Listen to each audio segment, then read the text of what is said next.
Especially for those in vulnerable populations, force multipliers can even the odds against attackers. Hi everyone, this is John with today's active self-protection lesson out of North Carolina.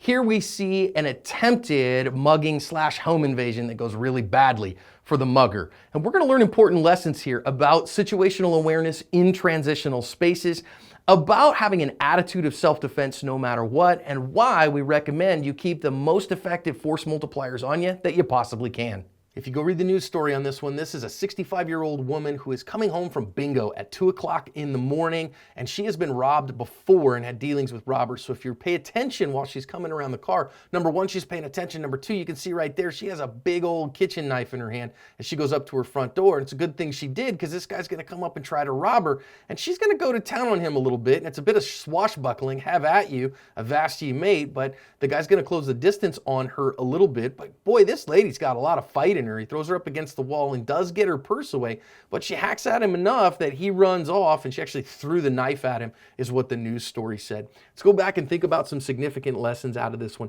I do think she was prepared. The security cameras didn't scare the guy off, but it did at least tell us at least a little bit of what went down here. But I noticed that she's aware. Do you notice that she's got her nose up? She's not looking at her phone. She knows that there could be danger around, and so in her case, she's got a knife in her hand. But most importantly, she's paying attention to her surroundings. And that's incredibly important. That gave her a little bit of time here. Now, again, you can notice the fact that she has a pretty significant knife on her right there in her right hand. Now, of course, I don't always recommend that you have your force multiplier in your hand with you while you're walking up to the door. She felt like she needed that. She's, a little bit older woman, and okay, I'm going to give her that. I wouldn't do that with a gun in particular.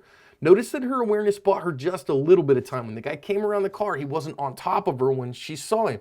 Because she was aware, she got a little bit of an opportunity to see what was going on and to plan her defense. And her defense in this instance was to go after him with the knife. Now, I don't know that I would have, gone forward in this instance, but her attitude definitely took her a long way here. You notice that this guy now is looking for an opportunity to try to disarm her. And if you're going to use a knife, a pepper spray, a gun, whatever, I'd recommend get some training so you can use it effectively. Because once he has a hold of her there, he's trying to do the 5Ds plus 1, but thankfully he's not very good at it, and so he lets go of the hand with the knife and lets her get that knife back into play.